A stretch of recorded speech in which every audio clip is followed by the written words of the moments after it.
अभी आपने शब्द सुना सरोज की माध्यम से। बताइए संतो, कौन पुरुष कौन नारी?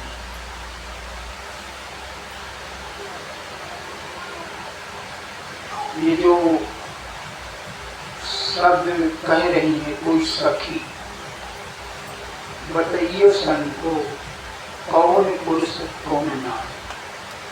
ये जो सखी कह रही है वो एकदम से आध्यात्मिकता में निपुण हो चुकी है, लेकिन उसके घर में उसकी शादी ऐसे घर में हुई है, कुछ तो आध्यात्मिकता से जुड़े और कुछ जो है अलग है। जैसे घर में कई लोग होते हैं, कुछ नामदानी हो जाते हैं और कुछ बाद में होते हैं, कभी कोई होता है। तो सखी से कोई सखी कह रही है, बताइए संतों कौन पुरुष कौन नारी? तो पहली बात तो ये है कि आध्यात्मिकता में ना कोई पुरुष है ना कोई नारी है, सभी आत्माओं में जीव है, परमात्मा का अंश है। इस संसार चलाने के लिए, जीवन का उद्धार होने के लिए दो तरीके का शरीर बनाया गया है, लेकिन अंदर से जो पुरुष में है आत्मा वही स्त्री में। ये सब संसार चलाने के लिए दो तरीके के शरीर बनाए गए, बाकी आत्माएं सब एक है, कोई पुरुष नहीं है कोई नारी नहीं, या यूं कह दिया जाए कि सब नारी है सब पुरुष। फिर बताया कि 80 वर्ष के ससुर हमारे, सास हमारी कुंवारी। कहने का भाव कह रही है सखी कि जहां पर मेरी शादी हुई तो मेरे ससुर तो 80 वर्ष के और हमारी सास कुंवारी। तो उसके कहने का भाव ये है कि 80 वर्ष से मेरे ससुर जो है भक्ति कर रहे हैं नाम दान लेकर के, लेकिन हमारी सास जो है अभी कुंवारी, यानी उसका भक्ति करने का मन ही नहीं कर रहा। और 80 वर्षों से मेरे ससुर भक्ति कर रहे हैं, इसका भाव ये। और कहती हैं कि मेरे बलम तो भी पालने झूल गए। जब कभी मैं याद दिलाती हूँ तो कहते हैं क्या तू कह रही है? अरे भक्ति कोई अभी की है, भक्ति तो बुढ़ापे की है। तो उसके कहने का भाव ये है कि मेरे बलम जो है वो कभी पलने झूल गए, उधर की तरफ मन ही नहीं हो रहा। तो हमें फिर अभी आपने एक शब्द और सुना संगीता के माध्यम से कि ये दिन दिन जो है ये काया नष्ट नाबूद होने के लिए जा रही है। और कब भजन करोगे? जो हमारा असली उद्देश्य है, असली उद्देश्य हमारा सिर्फ मनुष्य जन्म पाने का मतलब ये है कि परमात्मा की भक्ति करके और हमेशा हमेशा के लिए दुख से छुटकारा पाना है, जो हमारा उद्देश्य है। इसलिए और किसी ने कहा है, दिन दिन हो रही काया तेरी पुरानी है, छोड़ अभिमान तेरी थोड़ा जिंदगानी है। कहते हैं थोड़ी सी जिंदगी है तेरी, थोड़ी सी जिंदगी रह गई और तेरी काया पुरानी हुई जा रही, और तेरे अंदर अभी भी अभिमान, अभी भी तेरे अंदर अहंकार, उबाल दे रहा है। अहंकार तो बहुत तरीके की बताया। कबीर साहब ने कहा, मद तो बहुत भांत के काहि न जाने को, तन मद मन मद जात मद माया मद सब लोय, विद्या मद और गुण मद राज मद उन्मद, इतने मद को रद्द कर तब पावे अनहद। कहते ये सारे अहंकार को मिलाना पड़ेगा। और गोस्वामी तुलसीदास जी ने 4 तरीके के अहंकार को तो बिल्कुल खत्म करने के लिए कहा है। 4 तरीके के कौन से हैं? विद्या का मत, रूप का मत, जवानी रूप जवानी का मत, और जात का मत अहंकार, धन का अहंकार। कहते हैं ये 4 प्रकार के जो अहंकार, इनको तो खत्म करना पड़ेगा। गोस्वामी तुलसीदास जी कह रहे हैं, विद्या रूप सुजात धन इत्यादि के अभिमान, जब लगे उरे तब लगे कबो, मिले नसी भगवान। 4 तरीके। सबसे ज्यादा इंसान को मद जो है अहंकार, रूप और जवानी विशेष रहता है। हर किसी को रहता है, जो जहाँ जिस स्तर में है, ये रूप और जवानी का अहंकार बहुत रहता है। लेकिन ये अहंकार, धन का अहंकार, वैभव का अहंकार, मान बढ़ाई का अहंकार तो कुछ दिन के लिए टिक जाता है। लेकिन रूप और जवानी का अहंकार तो हमारे जीते जी खत्म हो जाता है, नष्ट नाबूद हो जाता है। और हमारी शरीर वही है, लेकिन हमारा रूप खत्म हो गया, हमारी जवानी खत्म हो। अब विचार करें, बहुत बुजुर्ग लोग भी यहाँ बैठे हुए हैं। जवानी में क्या चेहरा था, हमारे देखते देखते हम वही हैं, लेकिन वो जवानी खत्म हो गई। और ये सूरत भी बदसूरत में बदल गई। किस बात का अहंकार? कभी कभी तो ये जवानी में ही, बुढ़ापा आने से पहले जवानी और रूप का अहंकार खत्म हो जाता है, जिसके मध्य में हम बेहोश। जवानी बुढ़ापा आने से पहले ये रूप और जवानी का अहंकार खत्म हो जाता है। उदाहरण समझने के लिए, एक बार एक औरत थी, बेवा हो गई, कम उम्र में, सयानी थी, खूबसूरत थी। तो एक दिन वहीं से उसी नगर का राजा गुजरा, तो उसके रूप को देख करके वो मोहित हो गया और उसके पास नजदीक पहुंचने का मन किया। उस औरत ने उसका आशय समझ ली। उस औरत ने कहा, ठहरो, रुको, 15 दिन मेरे पास आना, 15 दिन बाद मेरे पास आना। अभी मैं आपके सामने आने के लायक नहीं। मैंने कहा ठीक है, मैं 15 दिन बाद आऊंगा। उधर राजा चला गया और इधर उस औरत ने जमाल गोटे का इस्तेमाल कर लिया। जमाल गोटा के इस्तेमाल कर लिया तो वो बार बार लैट्रिन दौड़ने लगी, तक।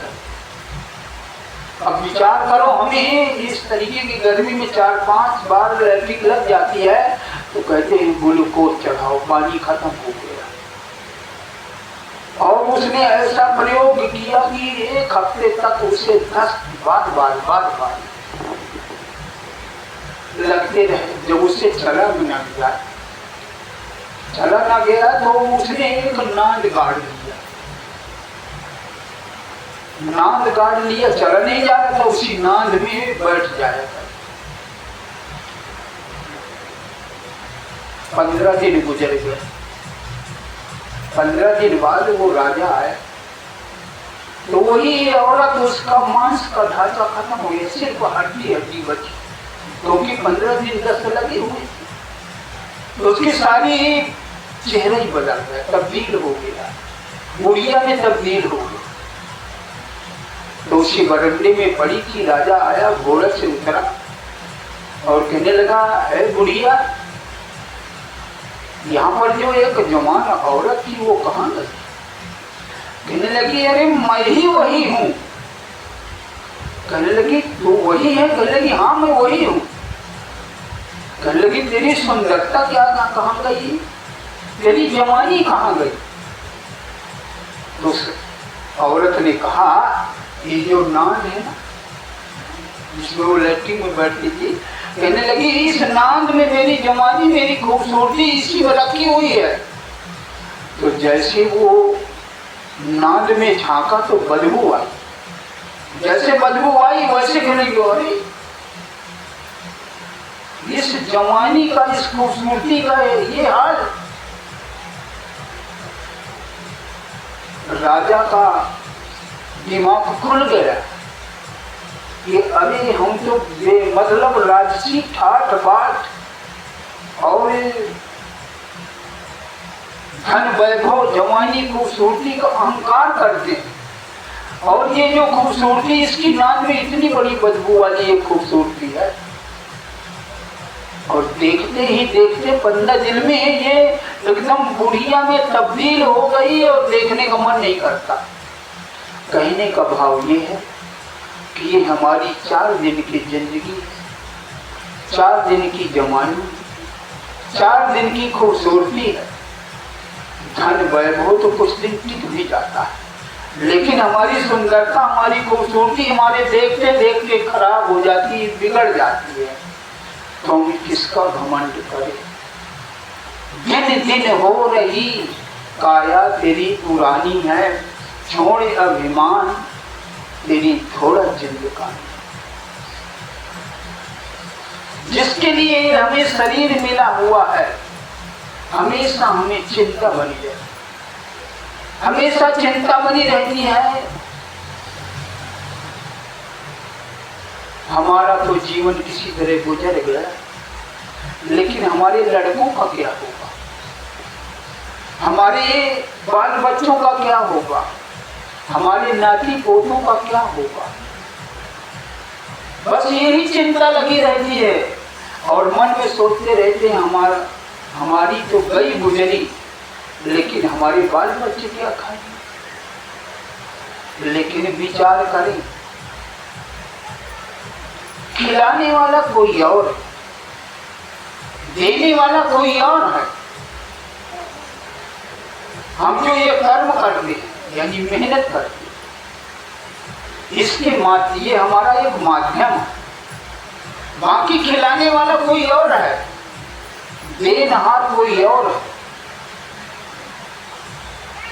विचार करें,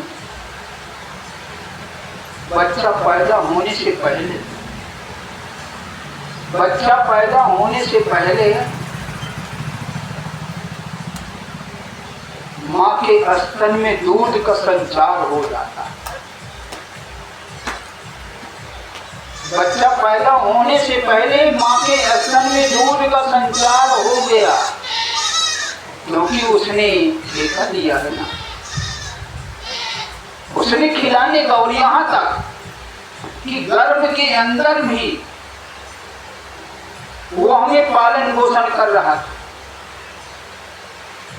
जैसे जब बच्चा पेट में होता है तो माँ की नाड़ी से और बच्चे की नाड़ी ज्वाइंट रहती है, जिसको नाड़ा बोलते हैं, और उसी के माध्यम से उस बच्चे को सीधे खून मिलता, जो उसका पूरा संपूर्ण आहार, यानी गर्भ में वो हमारा इंतजाम कर रहा है। और जब हम यहाँ बाहर आए तब भी माँ के माध्यम से हमारा लालन पालन हुआ। और जैसे थोड़ा सा हम कुछ होश संभाले तो हम सोचते हैं हमारी मेहनत से है, ये सब खा रहे हैं। हमारी मेहनत से हमारे बच्चे खा रहे हैं, बहू खा रही है, बहू रानी खा रही है, और यार दोस्त परिवार खा रहे हैं, जबकि खिलाने वाला कहीं और है, कोई और है, और वही खिला रहा है। हम अपनी मर्जी से अगर खाते ना, तो एक दिन नहीं, दोनों टाइम काजू पिस्ता बादाम पनीर की सब्जी बनती, अगर हम अपनी मर्जी से खाते। वो खिला रहा है, जितनी जैसे हमें जरूरत है वो हमें खिला रहा है, क्योंकि उसने ठेका नहीं दिया। लेकिन हम सोच रहे हैं हम इनको सबको खिला रहे हैं। उदाहरण समझने के लिए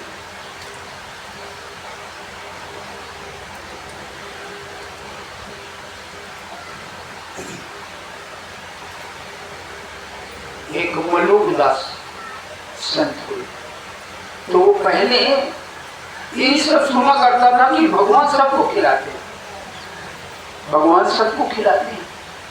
दूसरे सोचा आज मैं देखता हूँ भगवान कैसे खिलाते हैं। तो जंगल में जाकर के एक पेड़ में बैठ गया और यही सोचने लगा कि मैं आज देखता हूँ भगवान कैसे खिलाएंगे, क्योंकि कहा जाता है भगवान सबको खिलाते हैं। अब वो बैठा रहा, दोपहर 2 बज गया, कोई नहीं भोजन लेकर के गया। सोच रहा है अच्छा यही कह रहे हैं भगवान खिलाता। थोड़ी देर के दरमियान में क्या हुआ कि एक बारात निकली। पहले पैदल का जमाना, पैदल लोग जाते आते थे, तो वहीं से एक बारात गुजरी। तो उसी पेड़ के नीचे सभी लोगों ने कहा यार अब ये टिपार से संदूक से जो है भोजन पानी निकालो और सब लोग खाया पिया जाए। तो जैसे पत्तल उसी जंगल में पत्ते वत्ती तोड़ करके उसी में भोजन सबको परोसा गया। उसी दरमियान में कुछ आवाज आई, सरभर आई, तो सभी लोग देखे कि बदमाशों की टोली आ रही। तो सब लोग कहने लगे अरे छोड़ो भोजन पानी, जान बचाओ, नहीं तो ये माल भी लुट जाएगा, जान भी चली जाएगी, क्योंकि बदमाश आ रहे हैं। सब लोग वहीं से भोजन पानी थाली परसी परसाई वहां से छोड़ दिया और चले गए। थोड़ी देर में जब बदमाश उसके नीचे पहुंचे तो वो सभी भूखे प्यासे थे। वो सभी भूखे प्यासे थे तो कहने लगे अरे यार थाली सबकी लगी हुई है, सब हम भूखे हैं, बहुत अच्छा हुआ, चलो भोजन किया जाए। तो उसमें से एक चतुर सयाना, उसने कहा अरे रुको ठहरो, शायद हो सकता है कोई हमें मारने के लिए और जहर डाल करके ये भोजन पानी परोस दिया हो और हम सब लोग सभी खाएं और सभी लोग खत्म हो जाएं।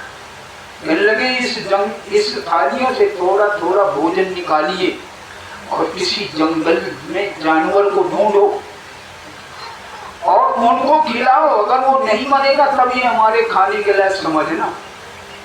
अब थोड़ा थोड़ा उसमें से लिया सब पत्थर से और ढूंढने लगे जानवर की, कोई जानवर मिल जाए, जंगली जानवर मिल जाए, हिरन वगैरह मिल जाए, मृग वगैरह मिल जाए और कोई जानवर मिल जाए, उसे खिलाया जाए तब पता चल जाए। तो सब ढूंढने निकल पड़े और वही सयाना उस पेड़ के नीचे बैठा हुआ था। ऊपर देखा, जब ऊपर देखा अरे रुको रुको ठहरो ठहरो, जानवरों की बात छोड़ो, इंसान ही यहाँ बैठा है और शायद यही जो है हमारा ये रचना रचा हुआ है, सब लोग वापस आओ। सब आ गए तो उसे कहा ठीक है उतरो, नहीं तो नीचे से शूट कर देंगे। तो एक बड़ा तावबाज बदमाश ने उसने कान दिया राइफल। तो वो जो होशियार था बदमाश, उसने कहा रुको अगर मार दोगे तो खाएगा कौन, पता कैसे चलेगा, मारना नहीं। चल गया यार नीचे उतर। अब वो नहीं उतर, कहने लगा भाई मुझे नहीं उतरना। तो 2-3 बदमाश उसी में चढ़ और पूरा भोजन भी लेकर गए और बदमाशों के ना गोड़ारा वड़ारा उतारने के लिए ना प्लास का संसी से हुआ करता था पहले। तो अपना प्लास संसी निकाल गया, मुंह खोल नहीं तो फिर मुंह संसी से मुंह खोल, अब लटा दिया उसके मुंह में तो वो खोल दिया। और जब खोल दिया तो कहने लगा इसे सीधे चुपचाप खा, नहीं तो यहीं से फेंक देंगे और मर भी जाएगा। अब वो डर के मारा सारा भोजन, सभी थालियों को भोजन खाया, पेट भी भर गया। बदमाशों को पता चल गया यार कुछ नहीं इसे, चलो भोजन किया। वो वहीं बैठा रहा और नीचे बदमाश आ करके सारा भोजन अपना उधर पूर्ति किया।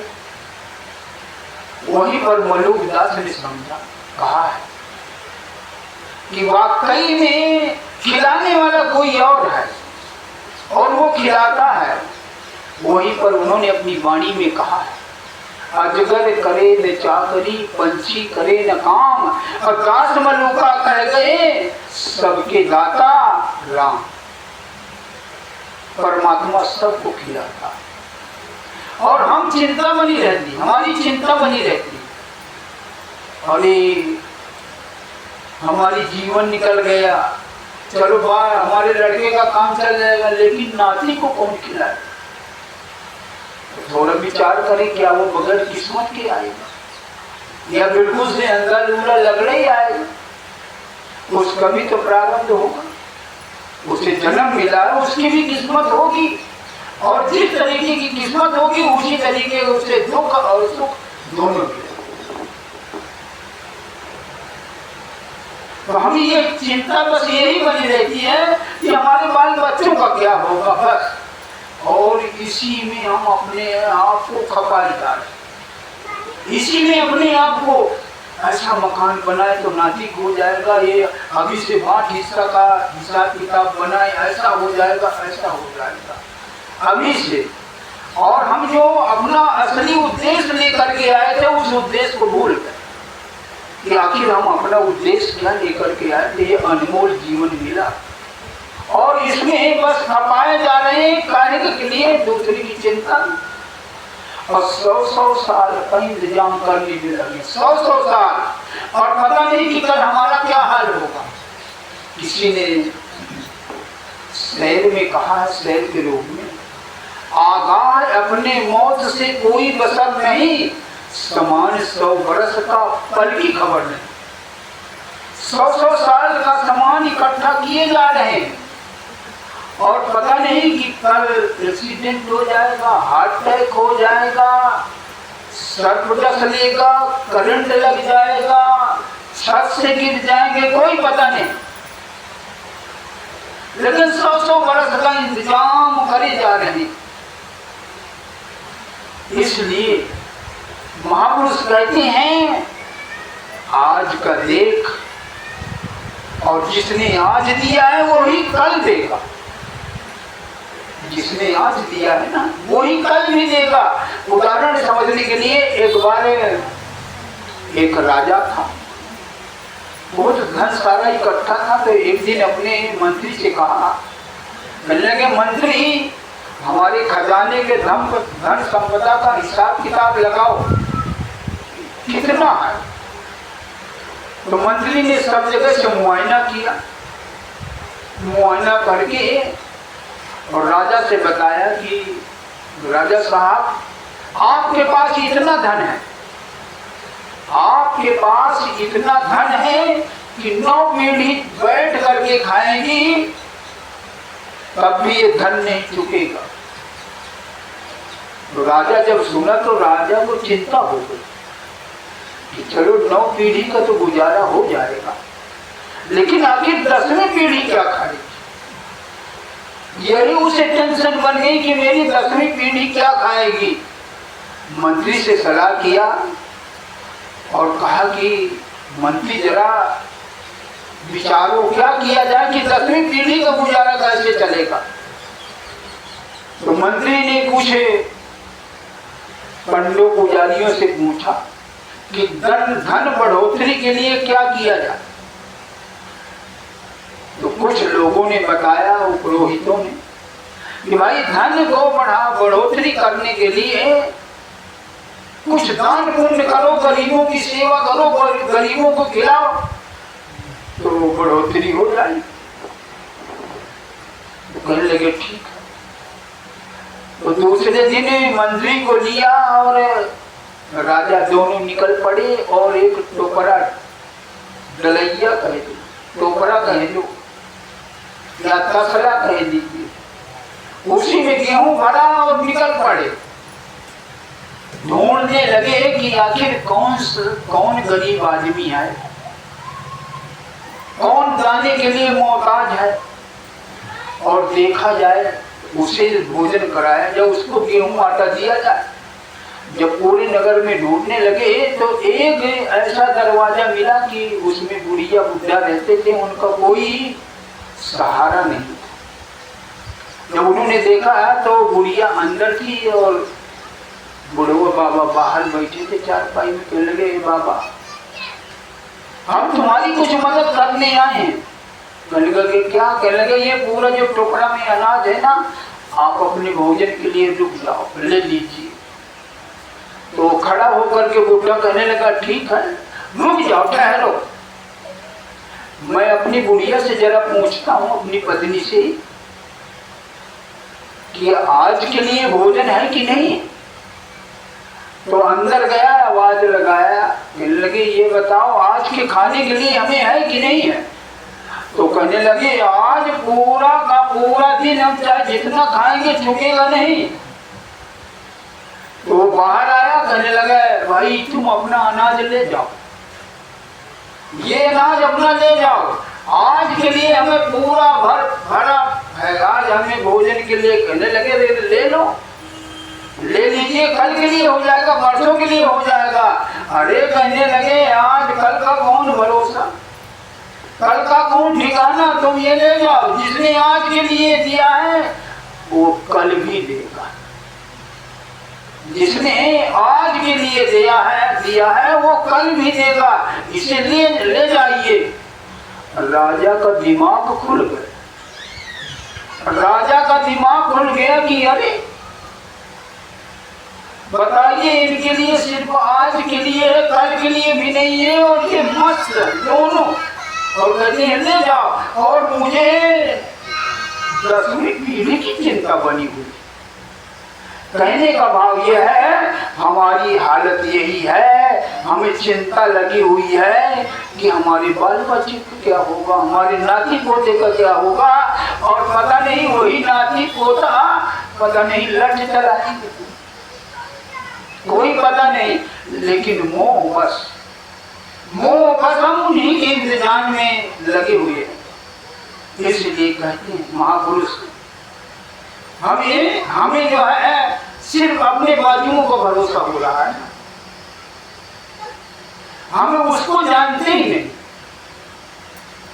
अरे उसने तो मुर्दे तक का ठेका लिया है, मुर्दा मर जाने के बाद तक का ठेका लिया है, और हम जितने पशु और पंछी सबको वही दे रहा।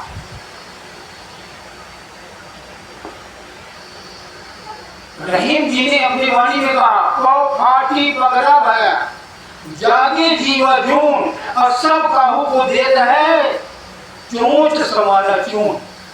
चून का मतलब होता आटा, चोंच का मतलब है उदर और पेट। जैसे जिसको जरूरत है भोजन के लिए वो सब को देता है। जैसे सवेरा होता है, परमात्मा भूखा तो जगा देता है लेकिन कभी भूखा नहीं सुलाता। जैसे सवेरा होता है और जितने पशु और पंछी जगते हैं वो अपने कर्म में लग जाते, अपने कर्म में लग जाते। हम सोचते हैं कभी कभी कि हम नहीं कर्म नहीं करेंगे, हम मेहनत नहीं करेंगे तो हम क्या खाएं। लेकिन महापुरुष कहते हैं कर्म आपको करना पड़ेगा, मेहनत करनी पड़ेगी, क्योंकि वो कर्म और मेहनत के माध्यम से वो हमें देगा। जैसे पंछी है, जैसे सवेरा हुआ और उड़ान फांद लिया, उड़ चल।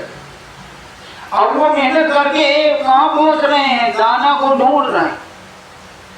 दाना उनके लिए रखा भी है, लेकिन कर्म करके उड़ के उसे ढूंढना होगा। वो परमात्मा ने उनके लिए रखा हुआ है, ये नहीं है कि उनके लिए नहीं रखा हुआ, उनके लिए रखा हुआ है। मेहनत करके, कर्म करके और उस दाना तक पहुंचो। जैसे हम खेती किसानी के माध्यम से बरसात में किसानी करके और गेहूं बाजरा के माध्यम से जैसे समय आता है बारिश होती है, बोते हैं और फिर वो फसल में समय में वो उग जाता। हमारे वो कर्मों का फल है, हमारे कर्मों का फल 3-4 महीने बाद मिलता है। उसने ठेका लिया हुआ है। गोस्वामी तुलसीदास जी ने तो बड़ा अच्छा उदाहरण दे करके कहा, बड़ा अच्छा उदाहरण की। उसके भरोसे रह करके तो देख,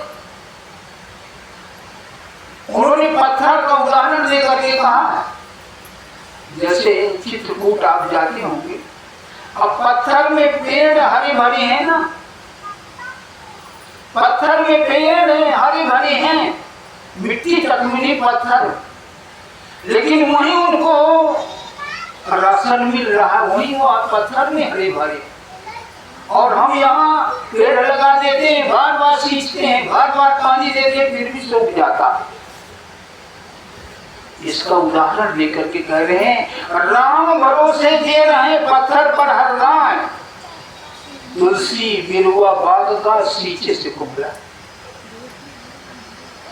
हम यहाँ पेड़ लगा रहे हैं, बार बार पानी भी दे रहे, खाद भी दे, फिर भी वो सूख गया, लेकिन वो परमात्मा के भरोसे है, पत्थर में हरा भरा। कहते हैं भरोसा करके तो देखो, विश्वास करके तो देखो, उसका बन करके तो देखो। इसलिए कहा, कृष्ण ने कहा है, मेरे मार्ग में चल करके तो देख, तेरे सब मार्ग न खोल दो तो कहना, मेरे लिए खर्च करके तो देख, कुबेर के भंडार न भर दो तो कहना, मेरे लिए कड़वे वचन सुन करके तो देख, कृपा न बरसे तो कहना।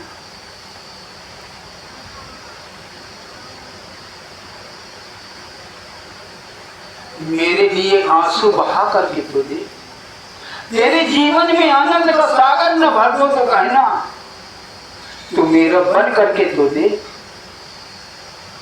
तू मेरा बन करके तो देख, तुझे सबको बनाकर के रहूंगा, सब कोई तुझे चाहने वाले बन जाएंगे, एक बार मेरा बन करके तो दे। इसलिए कहा है, भरोसा कर सतगुरु पर, तुझे धोखा नहीं होगा। लेकिन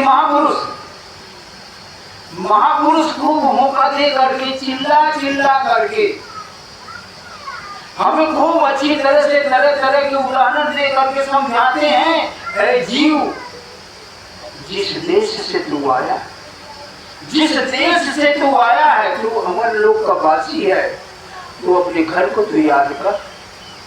तो आज जो इस संसार की चकाचौंध को देख करके जो हुआ हुआ है, ये संसार बहुत खतरनाक, बहुत खतरनाक। ये सिर्फ सेमर फूल जैसे है, सिर्फ सेमर फूल जैसे। सेमर का फूल जो होता है, चैत में जब वो फूलता कितना सुहावना लगता है, इतना सुहावना लगता है। और सुहावनापन को देख करके वो तोता, सुअर, पट्टू उस फूल को देखता है कि अरे इतना सुंदर जब ये फूल है तो इसका फल कितना बढ़िया नहीं होगा। तो वो रोज आता है, फूल के पास रोज आता है और सोचता है कब फल लगेगा और कब पकेगा, कब खाऊं, कब स्वाद आएगा। आता है, रोज देख के चला जाता है, कुछ दिन में उसमें एक छोटी सी ढेंडी लग जाती है, फूल नीचे गिर जाता है। अब सोचता है इसमें फल लग गया है, इसमें फल लग गया है, अब ये कब पकेगा। धीरे धीरे करके फल जब पक जाता है, बैसाख के महीने में जब फल पक जाता है तो तोता सोचता है अब ये फल पक गया, और उस फल में जैसे ही चोंच मारता है, जैसे ही चोंच मारता है तो उससे रुआ निकलता है, रुई निकलती है और वो रुई गले में फंस जाए और उसकी जान की पड़ गई और सोचने लगता है, कहने लगा, सोचता है कि अरे इतना बढ़िया फूल फूला था और मैंने सोचा कि बहुत अच्छा मीठा रस मिलेगा, स्वाद मिलेगा, पेट भरेगा, लेकिन इसके फल से तो ऐसी रुआ निकली, ऐसी रुआ निकली कि मेरी जान की पड़ी हुई है, सांस नहीं आ रही है, उड़ चला। इसलिए कबीर साहब इसका उदाहरण लेकर के कहा है, सेवर सोना सेया दुई ढेड़ी की रास, ढेड़ी फूटी चनाक दे सोना चढ़ा निराश। एक दिन इस संसार से हमें निराश होकर के जाना होगा, न हमारा पति होगा, न हमारी पत्नी होगी, न हमारा परिवार होगा, न हमारा कुटुंब होगा, न कोई रिश्तेदार होगा, न कोई समाज होगा। यहाँ से सिर्फ हम अकेले चलेंगे, अकेले आए हैं और अकेले जाएंगे, अकेले आए हैं अकेले जाएंगे। ये मोह बस, माया बस, ये मेरा पति है, ये मेरी पत्नी है, ये मेरा कुटुंब है, ये मेरा परिवार है, ये बीच में अकेले आए हैं, अकेले जाना है। ये बीच में ध्यान देना, बीच में कुछ दिनों का मेला है, बीच में कुछ दिनों के लिए मेला है। कोई पत्नी में तब्दील हो गया, कोई पति में तब्दील होगा, कोई माता पिता में तब्दील हो गया, कोई रिश्तेदार में तब्दील हो गया, कोई कुटुंब में तब्दील हो गया, और इसे हम भूल से अपना बनाए बैठे। इसे जिसको अपना बनाना था, जिसको अपना बनाना था वो हम भूल गए, हम भूल गए। ये थोड़े दिन का मेला है, बीच में थोड़े दिन का एक संयोग है, थोड़े दिन का एक संयोग है, और ये संयोग एक दिन वियोग में बदल जाएगा, एक दिन वियोग में बदल जाएगा।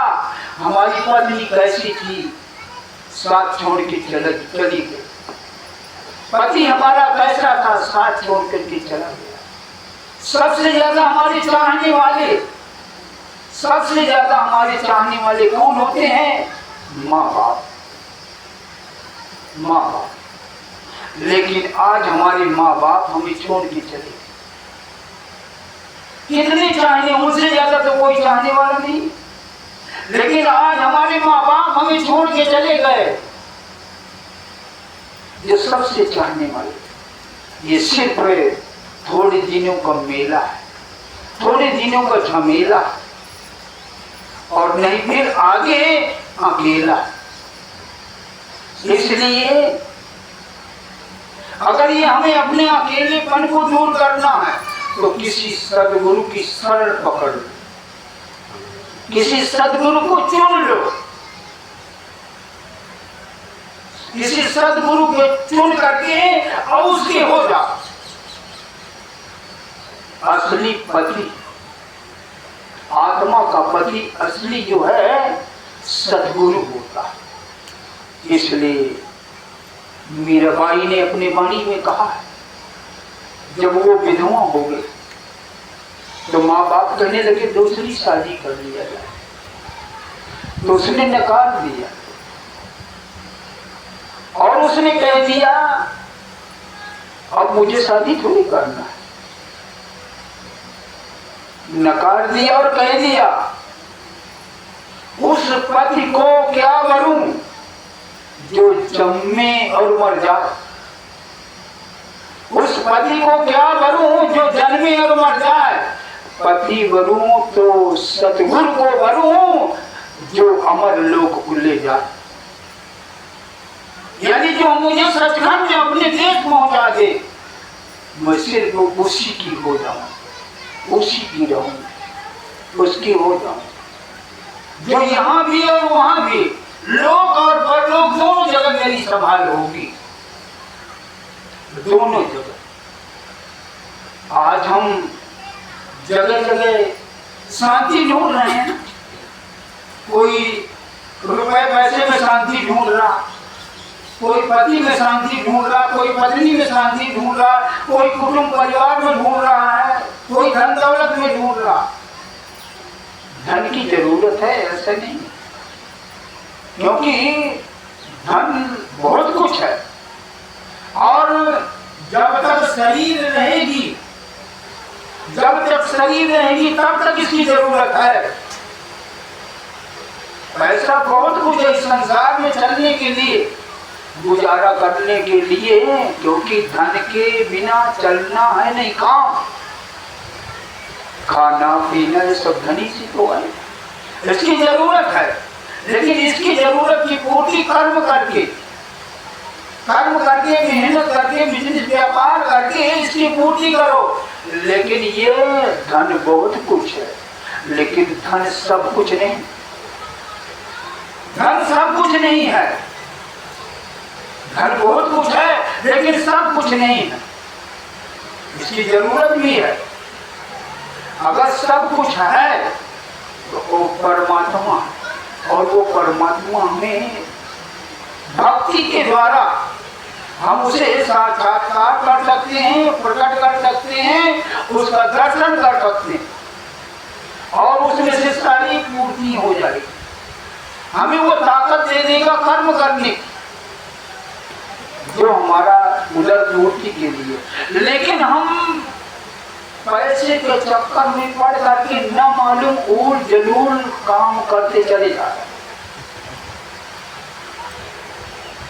इसलिए कहा एकदम पैसे के पीछे पड़ गए। महापुरुष कैसे हमें सुझाव देते हैं और कैसे उदाहरण दे करके बताते हैं। कबीर साहब ने कहा इतना मत परेशान हो, इतना मत परेशान हो, और जितना तू मन करके कर रहा है इतना मिलेगा भी, इतना मिलेगा भी नहीं।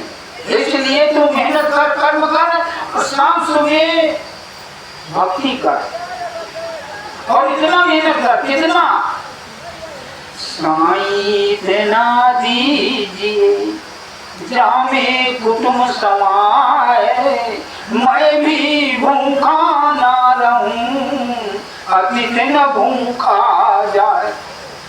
पहले इतनी मेहनत कर, उसमें हाव मत लगा, और इतना मांग, इतना कमा कि तेरा घर का काम चले। अगर कभी कोई अतिथि आ जाए तो उसका भी काम चल जाए बस, और बाकी अपने उद्देश्य की तरफ ध्यान दे, अपने उद्देश्य की तरफ ध्यान दे, जिसके लिए जो तेरा उद्देश्य है। लेकिन आज हम थोड़ा सा बल पुरुष है, शरीर है, तो कोई मांस खा रहा है, कोई शराब पी रहा है, कोई जुआ खेल रहा है, कोई उल्टे सीधे काम कर रहा है। जिस दिन ये हमारी जवानी की ताकत चली जाएगी, यही मांस हमें अच्छा नहीं लगेगा। विचार करो, हम कितनी गंदी चीज तेल मसाला लगा करके खाने। कोई मरा हुआ पशु रास्ते में पड़ा होता है, और जब हम निकलते हैं तो उसकी बदबू से मुंह में रुमाल बांध लेते हैं। और विचार करो, उसी मांस को अपना भोजन बनाए जा रहे हैं। विचार करने वाली बात है। किसके माध्यम से? कहते हैं बकरा काट लो भक्ति हो गई, पूजा काट लो, बकरा काट लो, मुर्गा काट लो। सिर्फ अपने स्वाद के चक्कर में हम अपने पेट को शमशान बनाए जा रहे। आखिर मुर्दा कहाँ जलाया जाता, कहाँ जलाया जाता है? शमशान घाट में, मुर्द घाट। अगर देखा जाए तो आज हम अपने उदर को, अपने पेट को शमशान घाट बना करके रखा। एक दिन जब इसका हिसाब होगा, पहली बात तो यही सब हिसाब देखने को मिल जाएगा, क्योंकि उसके यहाँ देर है अंधेर नहीं। बेजुबानों को काट करके और अपने उदर में इनको दफनाए जा रहे हैं, अपने पेट को शमशान बनाए जा रहे हैं। एक दिन इसका भुगतान करना पड़ेगा। इसलिए कहा पहले खाओ आने का मासा, अब कहे लो बड़ी बड़ी आशा। तो ये जो हम अच्छा खर्च करे जा रहे हैं, शराब, गांजा, भांग, मीट, मांस, अंडा, मछली, इसको सब भुगतान देना पड़ेगा। इसका लेखा जोखा हो रहा है, रील चल रही है, फिल्म बन रही है। वो ये न सोचे हमें कौन देखता है, हमें कौन देखता है। हजार आंखों से, करोड़ आंखों से देखने वाला देख रहा है, एक एक सांस का हिसाब भी हो रहा है। रील चल रही है, फिल्म बन रही है, और जब वहां हम जाएंगे तो ये रील चला दी जाएगी। हम वहां अपना ना नुकर नहीं कभी कर सकते हैं। इसलिए जो हमें महापुरुष समझा रहे हैं कि जिसके लिए शरीर मिला हुआ है वो काम कर। और वो काम क्या है? किसी संत सदगुरु की बताई हुई भक्ति कर, तेरा बेड़ा पार हो जाए। तो मैं अपनी बात यहीं से समाप्त करता हूँ। और कल जो है